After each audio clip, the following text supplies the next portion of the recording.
there is death, there is fear. And from that fear, the Father was born.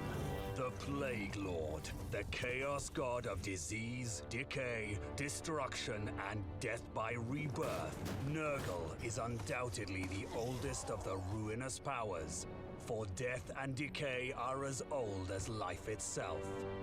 The garden and its continuous growth and care are chief amongst the Fly Lord's concerns. That prized garden, diligently nurtured and toiled, stands sullied under the presence of indolent hedonists, seeking expansion for their excessive and decadent domain. These playthings of Slaanesh have courted the ire of Kugath Plaguefather, the fetid brewmaster, the rotting poxmaker. Kugath's fascination with the breeding of fresh, virulent life has earned him high favor among Nurgle's chosen. Obsessed with concocting the perfect contagion, the Plaguefather returns to the realms of chaos only rarely, but sees such visits as the opportune time to trial his newest plagues on rival demons. Nurglings spew pus and disease as they burst on the knife-edged claws of Slaanesh's demonettes, whilst plague-bearers wade their oozing masses into the riot of ecstasy and infection. At the border of the melee, the Plaguefather mulls, mixing concoctions both of material and mind. This sordid invasion feels to Kugath reminiscent of Nakari, Slaanesh's notorious keeper of secrets. Kugath has served Grandfather Nurgle long enough to recognize a feint. A feint indeed. For why else would Nakari himself not be leading the charge? It is unlike the Arch-Tempter to abstain from giving and receiving the gift of pain.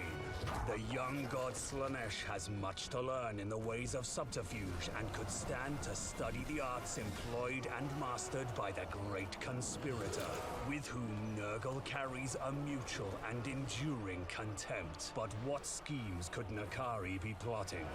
A full-scale assault on the garden? Unlikely. The feint here would suggest an attempt on Kugath's mortal territories. So it is the material realm Nakari means to blind the Plaguefather to. A valiant effort, but Kugath sees the truth eventually. Nurgle may be slow at times, but it's by design. Content with his assessment, Kugath means to end this distraction quickly. But first he must contend with Slaanesh's greater demon.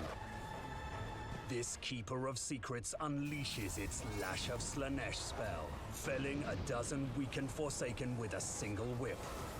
The mere act of witnessing the Keeper's power fans Slaanesh's lesser demons into a blissful rapture, injecting them with vigor and enhancing their martial prowess.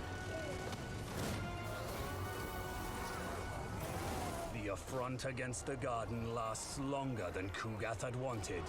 Indeed, he itches to return to the mortal realms to brew new plagues and discover Nakari's schemes. In an effort to overwhelm the Epicurean invaders, Kugath summons a tide of eager Nurglings. They swarm forth and explode on command, spreading disease and pus across the battlefield. Not satisfied with the explosion, the Plaguefather employs the law of Nurgle to summon up Lightboil.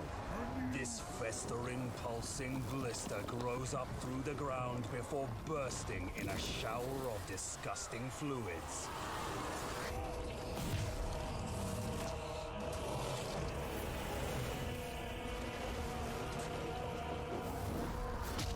Slaanesh's demons wither and die beneath the strain of a dozen maladies. The garden is again secured, and Kugath can turn his attentions to the mortal realm at last. How many potential plagues already lost to Nakari's schemes, Kugath cannot say. He knows only that the Arch-Tempter will suffer every sickness known to Grandfather Nurgle. The Father would expect no less.